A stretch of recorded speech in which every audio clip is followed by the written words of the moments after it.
Então nós vamos fazer agora uma introdução geral ao conteúdo do princípio divino. O princípio divino é composto por 16 conferências no total, e essa introdução geral a gente vai tocar em alguns pontos que nós iremos discutir durante todo o conteúdo do princípio divino, uma visão geral do que nós temos que estudar para frente. Então gostaria de começar com a finalidade da vida. Qual que é a finalidade da vida do ser humano? Você já parou para pensar qual será a finalidade da minha própria vida? Será que existe uma meta, uma finalidade comum a todas as pessoas? Apesar de que cada pessoa está buscando coisas diferentes, tem desejos diferentes, está ansiando por coisas diferentes, será que existe uma meta, uma finalidade comum? Se a gente parar para analisar, todo ser humano, sem exceção, incluindo cada um de nós, incluindo eu, incluindo você, cada um está lutando para alcançar a felicidade. Então, alcançar a felicidade é a meta comum, é a finalidade comum da vida de todo ser humano. Só que na situação atual, a gente não está lutando apenas para poder alcançar a felicidade, a gente também está lutando para evitar a presente infelicidade. Se a gente observar a nossa própria vida, observar a vida das pessoas que nós conhecemos, nós percebemos que as pessoas estão lutando, tentando ser felizes, mas na maioria das vezes, infelizmente, esta felicidade não é presente em nossas vidas. Pelo contrário, nós acabamos nos sentindo infelizes. Então, como que o ser humano pode conseguir realizar a meta da sua vida, que é alcançar a felicidade, a sua finalidade, o que ele está buscando no dia a dia? Todos nós nos sentimos felizes quando nós realizamos os nossos desejos. Então, o ser humano pode ser feliz quando ele realiza o seu desejo. Ele consegue sentir felicidade quando ele realiza o seu desejo. Só que na atual situação, o ser humano vive uma contradição. Então, essa palavra desejo, ela pode ser mal interpretada, porque existem dois tipos de desejos. Existem aqueles desejos que estão vindo da nossa mente original, que são chamados desejos bons, que produz uma verdadeira felicidade, ou uma felicidade genuína, a felicidade original. Mas também nós temos outros tipos de desejos, que são desejos maus, que vêm da nossa mente má. E esses desejos maus, eles nos conduzem à infelicidade. Mesmo que possa passar por uma felicidade momentânea, depois essa felicidade termina e vem a infelicidade, principalmente por causa do remorso de consciência. Então, dentro de cada ser humano existe um conflito, uma contradição entre a sua mente original buscando os bons desejos e a sua mente má buscando a realização dos maus desejos. Esta é a razão porque em nossa vida nós às vezes experimentamos felicidade e às vezes nós experimentamos infelicidade. Então, esse conflito que existe dentro de cada pessoa, entre a sua mente original e a sua mente má, esse conflito expande para o nível de família, expande para a sociedade, para a nação e para o mundo todo.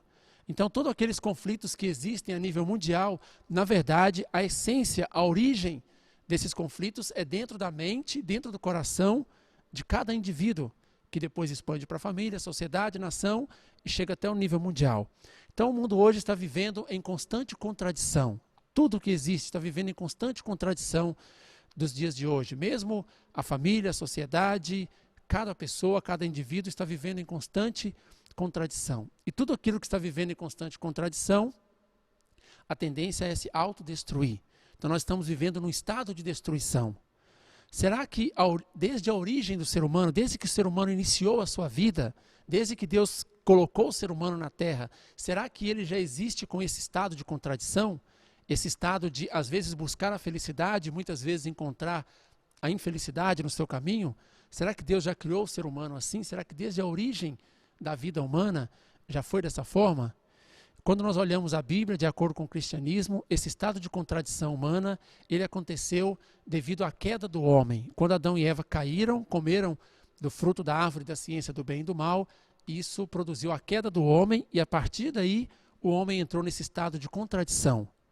Quando nós olhamos a passagem de Romanos 7, 21 ao 24, nós percebemos que até o apóstolo Paulo percebeu em si mesmo essa natureza contraditória do ser humano. Está escrito: acho então esta lei em mim, que quando quero fazer o bem, o mal está comigo, ou seja, um estado de contradição. enquanto ele está buscando realizar coisas boas, ele sente uma força que também o está empurrando para fazer coisas erradas, ou seja, para o mal. Porque segundo o homem interior tenho prazer na lei de Deus, mas vejo nos meus membros outra lei que batalha contra a lei do meu entendimento. Mais uma vez ele está mencionando sobre a contradição. E me prende debaixo da lei do pecado que está nos meus membros. E ele termina dizendo: miserável homem que eu sou, quem me livrará do corpo desta morte? Então, esta passagem do apóstolo Paulo está refletindo a situação de toda a humanidade. Quando ele diz, miserável homem que eu sou, na verdade, todos os seres humanos, por causa dessa contradição entre a sua mente original e a sua mente má, ele está vivendo num estado miserável, assim como o apóstolo Paulo reforçou em Romanos 7, 21 ao 24. Então, nós percebemos que essa contradição humana surgiu depois da queda. A queda, do ponto de vista do intelecto, ela significou a descida da humanidade até a ignorância, a descida do ser humano até a escuridão da ignorância. Quando nós vemos passagens na Bíblia, como Efésios 4,18, por exemplo, está falando sobre isso. Eles estão obscurecidos no entendimento e separados da vida de Deus por causa da ignorância em que estão, devido ao endurecimento de seus corações. Então a Bíblia refletiu esse estado de ignorância do ser humano também em diversas ocasiões. Então o ser humano, ele não sabe, ele tem dúvidas sobre muitas coisas. Por exemplo, qual que é a definição do bem e do mal? Nós queremos viver uma vida do bem, mas se nós não tivermos uma definição concreta, uma definição exata do que é o bem, do que é o mal, nós podemos nos enganar e às vezes fazer coisas más, achando que são coisas boas, e fazer coisas boas achando que são más também. Então, a questão do teísmo e do ateísmo, o que é a mente original do ser humano que produz a felicidade verdadeira? Qual foi a origem da mente má? O que causou o desejo mau no ser humano? O que foi a causa fundamental da queda que possibilitou ao homem conter tal contradição? Então, o ser humano tem muitos tipos de perguntas, de dúvidas, que ele não consegue resposta. O ser humano é ignorante dessas questões e muitas outras. Então, a queda significou a descida do ser humano até a escuridão da ignorância. Este é um dos motivos por que o ser humano sofre nos dias de hoje. Então, como nós temos dois aspectos, nós temos a mente, nós temos o corpo, ou seja, um aspecto mais interno e um aspecto mais externo, devido à queda, na mente do ser humano surgiu uma ignorância chamada de ignorância interna. Quando nós falamos de ignorância interna, significa, em outras palavras, ignorância espiritual. Por exemplo, qual que é a origem do homem? Qual que é a finalidade da sua vida? O ser humano não tem resposta para essas perguntas concretamente. O que acontece depois da morte? Será que Deus e o mundo futuro existem? E muitas outras. E o ser humano também na parte externa, no seu corpo, devido à queda, surgiu a ignorância externa. Por exemplo, questões sobre qual é a base do mundo material, de acordo com quais leis naturais ocorrem todos os fenômenos físicos do universo. Então o ser humano não tem respostas satisfatórias para essas questões. Devido à queda surgiu uma ignorância interna na mente e uma ignorância externa no corpo. Então, como o ser humano está com dois tipos de ignorância, a interna e a externa, ele vem buscando através da religião encontrar o caminho da verdade interna a fim de eliminar a sua ignorância interna. E ele vem buscando através da ciência respostas para as questões relacionadas à sua ignorância externa. Então, a ciência e a religião, elas têm uma função muito parecidas, eliminar os dois aspectos da ignorância do ser humano. Só que na situação atual, entre ciência e religião também tem um conflito entre elas. E devido a esse conflito, elas acabam perdendo muita energia, conflitando uma com a outra, e por isso não resolve efetivamente a questão da ignorância humana. Então é preciso que algo aconteça, é preciso que apareça uma nova verdade, um novo conteúdo que seja capaz de acabar com esse conflito de religião e ciência. É preciso aparecer um novo conteúdo que seja capaz de unificar religião e ciência e permitir ao ser humano, pela primeira vez, encontrar a felicidade verdadeira. Os caminhos para resolver as questões fundamentais da vida. Então, nessa situação, o ser humano busca, de algumas formas, resolver as questões fundamentais da vida. Quando nós falamos resolver as questões fundamentais, em outras palavras, nós podemos expressar resolver os problemas da sua vida. Como que o ser humano tem tentado melhorar a sua vida? Então, o ser humano tem buscado por dois caminhos principais, por dois caminhos diferentes. O primeiro é a busca da solução dentro do mundo material, onde através da ciência o ser humano busca um ambiente social agradável. A ciência pode proporcionar esse ambiente social agradável que dá a alegria do corpo, mas a ciência não é capaz de satisfazer os desejos espirituais das pessoas, do ser humano, que é a alegria da mente. Então a felicidade e o bem-estar estão completos apenas quando a alegria interna e externa estiverem equilibradas. Então, o ser humano apenas tendo um ambiente social agradável, apenas satisfazendo o desejo da sua parte física, do seu corpo, ele não é feliz, ele não tem um bem-estar completo. Por outro lado, o ser humano também tem buscado resolver as suas questões fundamentais dentro do mundo essencial da causa, tem tentado resolver, melhorar a sua vida, resolver os problemas fundamentais da sua vida, onde através da filosofia e da religião. Só que nós devemos nos perguntar, será que já houve algum filósofo, ou algum sábio, ou algum religioso que conseguiu resolver as questões fundamentais da vida e tirar as angústias mais profundas das pessoas, do coração das pessoas? Na verdade, quando a religião, a filosofia, deu as suas ideias, as suas teorias, as suas explicações, acabaram gerando mais questões sem respostas. E isso aumentou o ceticismo. Por causa de diferentes explicações sobre a vida, sobre o universo, as pessoas foram ficando céticas. E, na verdade, na situação atual, apesar da filosofia da religião terem feito boas contribuições para a humanidade, ainda há numerosos problemas que precisam ser resolvidos.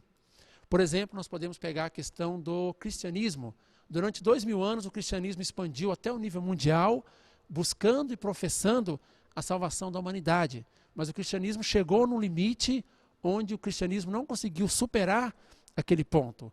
Devido ao aparecimento, por exemplo, do comunismo e do materialismo, o cristianismo não conseguiu uma teoria que pudesse vencer, que pudesse sobrepujar a teoria do comunismo. Também o fato da discriminação racial. A discriminação racial significa que as pessoas perderam a prática e o amor que foram ensinados por Jesus na Bíblia. Só que quando nós comparamos a questão do comunismo, materialismo, que nega a existência de Deus, a questão da discriminação racial, elas até podem ser resolvidas através de melhorar o sistema de educação, melhorar a economia, o ensinamento da ética, a religiosidade, mas existe um terceiro problema que é ainda mais grave do que esses dois. É um vício social, é a questão da imoralidade sexual. Essa imoralidade sexual está conduzindo a vida das pessoas à ruína, e mesmo líderes religiosos ou de outras áreas, mesmo líderes iluminados, têm encontrado um triste fim devido à questão da imoralidade sexual. Então, é uma pena que o cristianismo de hoje não conseguiu superar esses três problemas, a questão do comunismo materialista, da discriminação racial e principalmente a questão do adultério ou da imoralidade sexual. Então nós devemos entender a razão pela qual a religião não tem conseguido realizar as suas missões, como nós demos agora o exemplo do cristianismo, mas não é uma questão só do cristianismo, todas as religiões, mesmo aquelas religiões que não estão no âmbito do cristianismo, como o budismo, entre outras, não têm sido capazes de colocar fim ao sofrimento humano, de eliminar a ignorância do ser humano, de resolver as questões fundamentais da vida humana. Então, qual que é a razão por que as religiões não têm conseguido realizar as suas missões?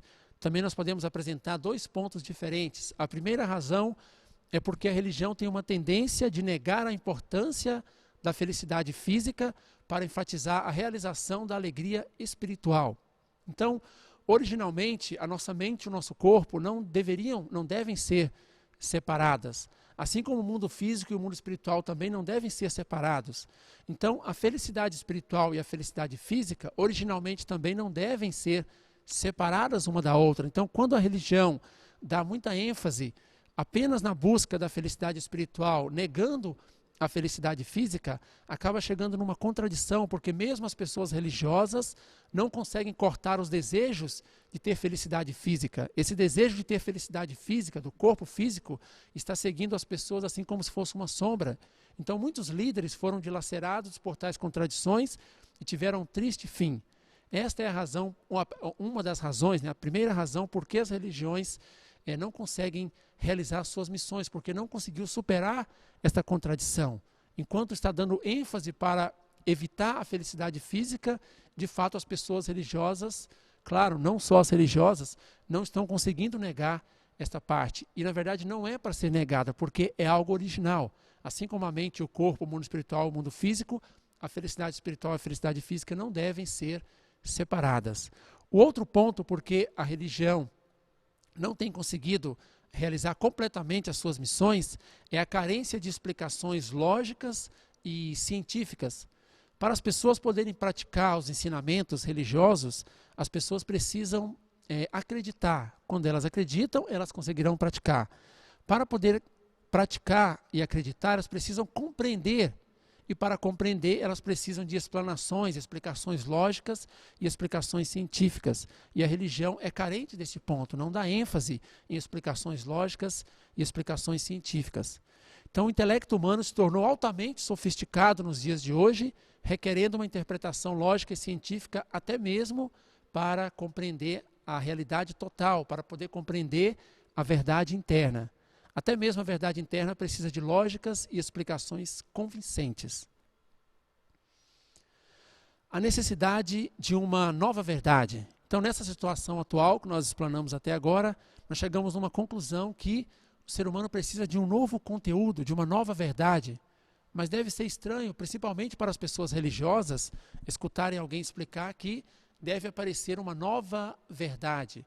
Porque nós acreditamos que o que nós temos em mão, a verdade que nós temos em mão, já é completa por si mesmo. Mas o que nós queremos dizer com essa nova verdade, ou esta nova expressão da verdade? Quando nós olhamos na Bíblia, a passagem de João 16:12, Jesus explicou assim, né? Eu ainda tenho muito que vos dizer, mas vós não podeis suportar agora. Mas quando vier aquele Espírito de verdade, ele vos guiará em toda a verdade. Nesse sentido dessa passagem que nós estamos falando sobre a nova verdade. Jesus disse, eu tenho muitas coisas para explicar, só que elas não podem ser ditas, elas não podem ser explicadas agora. Mas em algum momento no futuro, né, quando ele diz, quando vier aquele Espírito de verdade, ele poderá guiar em toda a verdade. Então Jesus mesmo já estava informando de alguma forma que no futuro apareceria conteúdos novos para o ser humano. Então, quando nós falamos da nova verdade, primeiramente, o que significa verdade? Para uma coisa ser verdadeira, isso deve ser absoluto, único, eterno e imutável. Então, a verdade mesma, ela é absoluta, eterna, única e imutável. Ou seja, a verdade não muda. Então, como pode haver uma verdade antiga, uma verdade nova, uma verdade no passado, uma verdade no futuro? Então, a verdade mesmo não muda. Ela é uma hoje, ontem e para sempre, no futuro, né? Mas o método e a amplitude, ou seja, a maneira para poder ensinar e para poder transmitir essa verdade deve mudar, porque a verdade ela é dada em épocas diferentes, para pessoas diferentes, com níveis intelectuais e com níveis espirituais diferentes. Então nós podemos pegar um exemplo aqui, nesse gráfico, no caso da Bíblia. Quando Deus tentou dar a verdade para o ser humano, ele não deu todo o conteúdo da verdade. Ele começou, por exemplo, através do Antigo Testamento, onde as leis do Antigo Testamento eram o centro da verdade de Deus para aquela época. Então, aquelas leis mais rígidas, né, como não pode trabalhar no sábado, se pegar uma mulher prostituindo, tem que apedrejar até a morte, olho por olho, dente por dente, com ferro fere, com ferro será ferido. Então, isso era o centro das leis do Antigo Testamento. Quando o ser humano já tinha recebido essas leis, praticado de certa forma, apareceu Jesus com o Evangelho. Jesus apareceu depois que o ser humano já tinha evoluído um pouco mais espiritualmente e também intelectualmente. Então as palavras de Jesus na época do Evangelho, as palavras do Novo Testamento, elas foram como esta nova verdade, ou esta nova expressão da verdade que nós mencionamos agora. Então, perante aquelas pessoas que estavam acostumadas com as palavras das leis do Antigo Testamento, quando Jesus chegou falando coisas diferentes, aquelas pessoas estranharam. Para elas, pareciam que tinham contradições entre as palavras de Jesus e as palavras do Antigo Testamento. Por exemplo, enquanto as palavras do Antigo Testamento mandavam guardar o sábado, Jesus permitiu seus discípulos trabalharem no sábado e ele disse, o Filho do Homem também é dono do sábado. Enquanto as palavras do Antigo Testamento mandavam apedrejar a mulher pecadora, Jesus, além de não apedrejar, ele impediu aquelas pessoas de apedrejar. Ele disse, quem não tem pecado, atire a primeira pedra. Tudo isso era novidade para as pessoas.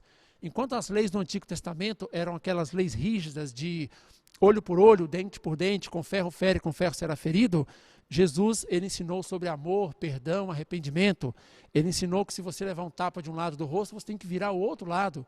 Ele ensinou que você tem que perdoar mais de 70 vezes e assim por diante. Então, aquele conteúdo que Jesus trouxe, com certeza é uma verdade de Deus. Para as pessoas daquela época, foi uma nova expressão da verdade. Então, é nesse sentido que nós precisamos de uma nova verdade. Então, antes de Jesus morrer, ele disse que essa verdade que ele não pôde dizer naquela época, essa verdade não ficaria oculta para sempre, mas essa verdade em algum momento iria ser revelada. Por exemplo, como a própria passagem de João 16:12, ainda tenho muito que vos dizer, mas vós não podeis suportar agora, mas quando vier aquele Espírito de verdade, ele vos guiará em toda a verdade, porque não falará de si mesmo, mas dirá o que tiver ouvido e anunciará o que há de vir. Então Jesus está mencionando sobre essa nova verdade. Quando nós olhamos também a passagem de João 16:25, Jesus disse a mesma coisa. Vos tenho dito tudo isso por parábolas. Chegará a hora, porém, que não vos falarei por parábolas, mas falarei abertamente acerca do Pai. Então, essa passagem também está expressando que, em algum momento no futuro, Deus poderia dar uma nova expressão da verdade, um conteúdo novo para o ser humano. Então, já se passaram 2000 anos que as palavras de Jesus, as palavras do Novo Testamento, estão fazendo efeitos no coração da humanidade. E com certeza essas palavras de Jesus, elas elevaram a espiritualidade, elevaram o nível de intelecto das pessoas da nossa época atual. Então, nos dias atuais, o ser humano está pronto para poder receber esta nova verdade, esse novo conteúdo da verdade. E como que deve vir esse novo conteúdo da verdade? Quando nós olhamos a passagem de João 14:6, está escrito, disse-lhe Jesus, eu sou o caminho, a verdade e a vida. Ninguém vem ao Pai senão por mim. Então, Jesus explicou claramente, ninguém vem ao Pai senão por mim. Significa que essas palavras de Jesus, essas palavras de verdade que virão nos últimos dias, deve ser através da volta de Cristo, deve ser através do Senhor do segundo advento. Quando acontecer a volta de Cristo, ele deverá trazer esse novo conteúdo da verdade. Então, quando essa nova verdade aparecer, quais serão as missões? Qual que é a missão dessa nova verdade? A primeira missão será unir a verdade interna e a verdade externa. A verdade interna explicada pela religião, buscada pela religião, com a verdade interna que a ciência está à procura. Então, em outras palavras, deve unificar religião e ciência, fazer as duas trabalharem juntas a fim de eliminar a ignorância humana, eliminar a contradição humana e mostrar o caminho para a verdadeira felicidade através da mente original. Então, o primeiro ponto da missão da nova verdade é trabalhar para unificar religião e ciência, explicar a verdade interna e a verdade externa sob um só tema unificado. O segundo ponto da nova verdade é mostrar sobre a existência de Deus, mostrar tanto no âmbito intelectual, quanto no âmbito emocional, quanto no âmbito do coração. Então, essa nova verdade deve ser capaz de mostrar o coração de Deus de alegria no momento da criação, também mostrar o seu coração partido ao ver a queda dos seus filhos e o seu coração aflito no curso da restauração. Fazendo isso, essa nova verdade será capaz de mostrar de forma mais concreta, não apenas numa forma de conceito, sobre a existência de Deus, e tanto no âmbito intelectual, quanto no âmbito de coração também. A terceira missão da nova verdade é unificar pensamentos, ideologias e princípios e religiões. Deve resolver todos os conflitos e guerras históricas da humanidade, por exemplo, as guerras e conflitos entre democracia e comunismo, entre direita e esquerda, por exemplo, entre espiritualismo e materialismo. Então, essa nova verdade deve ser capaz de abraçar todas as religiões, ideologias e filosofias da história e trazer uma completa união entre elas. Essa nova verdade deve ter o conteúdo suficiente para que isso possa acontecer. A quarta missão da nova verdade é realizar no mundo uma família humana. Hoje as pessoas têm muitos tipos de conflitos horizontais, conflitos ideológicos, religiosos, políticos e econômicos e muitos outros. Então, o ser humano hoje não consegue ver a si mesmo como uma família sob Deus. Então essa nova verdade deve ser capaz de mostrar para o ser humano que Deus é o nosso Pai comum.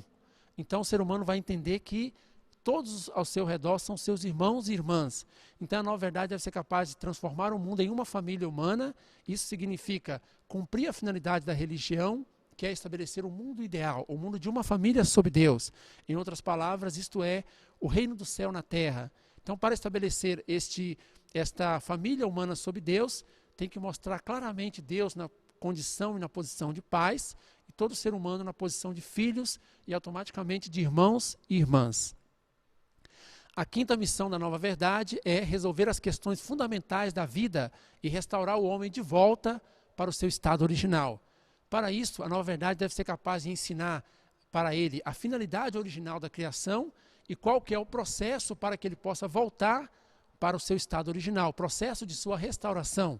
Então, uma das principais questões do ser humano, mesmo no nível inconsciente, é como o ser humano pode melhorar a sua vida, como o ser humano pode voltar para aquele estado original. A nova verdade deve ser capaz de explicar isso, tanto no sentido mais intelectual, quanto no sentido emocional, no sentido prático também. Então, ensinar a finalidade original da criação do ser humano e também ensinar o processo da sua restauração passo a passo, até ele poder voltar ao seu estado original. A sexta missão da nova verdade é esclarecer os difíceis mistérios bíblicos. Quando nós olhamos na Bíblia, nós vemos vários mistérios difíceis de serem explicados, mesmo no mundo da teologia, no mundo religioso, etc. Por exemplo, a questão da queda. Será que o fruto da queda foi um fruto literal, uma maçã, por exemplo, ou qualquer outro fruto? Se foi um fruto literal, o que significa quando Jesus disse em Mateus 15:11 que o que contamina o homem não é aquilo que ele come? Então, se por acaso não foi um fruto literal, então qual que é a real causa da queda humana? Esse é um mistério importante, uma questão importante a ser resolvida na Bíblia. Outro ponto importante, porque Deus, mesmo sendo perfeito, mesmo sendo onipotente, ele podia prever que o ser humano iria cair. Porque Deus é todo poderoso, ele podia saber o que estava acontecendo ali. Por que Deus não fez nada naquele momento para evitar a queda de seus filhos, mesmo tendo todo o poder, e mesmo sendo onisciente, mesmo tendo amor para com Adão e Eva? É outra questão que a nova verdade deve ser capaz de esclarecer para o ser humano. Quais são as leis e as fórmulas da restauração? O ser humano tem que voltar para o seu estado original, mas isso será algo com uma ordem, através de leis, de princípios, deve ter uma fórmula que o ser humano deve seguir até chegar ao seu estado original. Como vai acontecer a consumação da história humana? Na Bíblia estão previstos catástrofes naturais, entre outras, mas na mesma Bíblia está dizendo que a terra é eterna, Deus não vai destruir a terra de alguma forma. Então, como será a consumação da história humana? A nova verdade deve ser capaz de explicar sobre isso também. Outro ponto muito importante que a nova verdade deve ser capaz de esclarecer, principalmente para o mundo cristão, é sobre a questão da crucificação de Jesus. Por que será que a única forma de Deus para salvar a humanidade foi tendo que entregar o seu filho na cruz? Por que mesmo Jesus tendo morrido na cruz para salvar a humanidade, para eliminar o pecado da humanidade, por que o pecado original ainda permanece e hoje os pais ainda transmitem pecado para os seus filhos? Então, esse é mais um mistério muito importante, é uma questão teológica, é uma questão dentro da Bíblia que a nova verdade deve ser capaz de tratar e deve ser capaz de esclarecer isso de forma simples, de modo que o ser humano possa entender, tanto no nível intelectual, também no nível emocional, no nível de coração. Outra questão sobre a volta de Cristo, quando, onde e como irá acontecer essa volta de Cristo.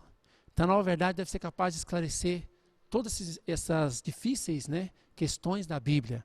Como está escrito em João 16:25, nós já vimos essa passagem anteriormente, vos tenho dito tudo isso por parábolas. Muitas partes na Bíblia está escrita por meio de parábolas.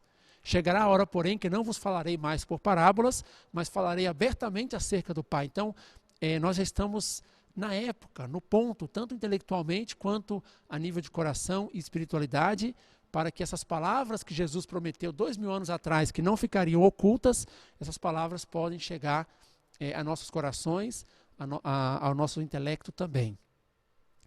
Então, como será possível a realização de uma família humana sob Deus? A quarta missão da Nova Verdade, como nós já colocamos, é realizar uma única família humana sob Deus. E como que a Nova Verdade poderá fazer o mundo se transformar numa nova família humana sob Deus, uma única família humana sob Deus?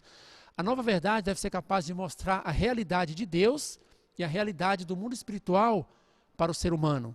Então, quando o ser humano compreender sobre Deus, sobre a realidade espiritual, ele vai perceber que a finalidade fundamental da sua vida não deve ser colocado no mundo externo da matéria, porque é um mundo passageiro, mas deve ser colocado no mundo interno do espírito, que é o mundo eterno. Então, o ser humano ele verá um ao outro como irmãos e irmãs. Eles viverão como irmãos e irmãs com a mesma finalidade. Isso significa uma única família humana sob Deus. As pessoas experimentarão o verdadeiro amor fraterno, o verdadeiro amor fraternal. Então ninguém prejudicará o seu próximo para o seu próprio benefício, porque o sofrimento que lhe advém do remorso da consciência será maior do que as vantagens que ele obtém de seu ganho injusto. Então a sociedade, de uma forma geral, poderá viver como irmãos e irmãs com a mesma finalidade, tendo aquele sentimento real de que Deus é o seu Pai e que esse Pai quer que nós amemos uns aos outros. Então, nessa sociedade, ninguém será capaz de cometer pecado algum. Infelizmente, até os dias de hoje, na história humana, mesmo aquelas pessoas que acreditavam em Deus, acabaram cometendo pecado. E a razão disso é porque a sua fé em Deus era apenas na forma de conceito, mas não era numa forma de experiência viva. Então, a Nova Verdade deve ser capaz de proporcionar uma experiência viva da realidade de Deus para cada pessoa. Se o homem sentisse a presença de Deus em real em sua vida, 24 horas por dia, assim como o ar que nós respiramos, e conhecesse a lei celeste de que aqueles que cometem pecado não vão para um bom lugar no mundo espiritual, ele jamais ousaria cometer pecado algum. Então, este mundo sem pecado, ele pode ser chamado de reino do céu na terra. Em outras palavras, ele é a última finalidade da criação de Deus. Essa nova verdade, como que ela deve vir? Essa nova verdade que nós acabamos de mencionar, ela não virá de pesquisas acadêmicas ou de intensa leitura das Escrituras ou de algum método intelectual humano. Essa nova verdade ela deve vir como revelação de Deus. Como está escrito em Apocalipse 10:11. Importa que profetizes outra vez a muitos povos e nações e línguas e reis. Então, em todos os cantos do mundo, incontáveis pessoas estão recebendo a luz dessa nova verdade e estão sendo renascidas. E nós desejamos com o mais profundo coração que a luz da verdade possa encher rapidamente toda a terra. Muito obrigado pela sua atenção.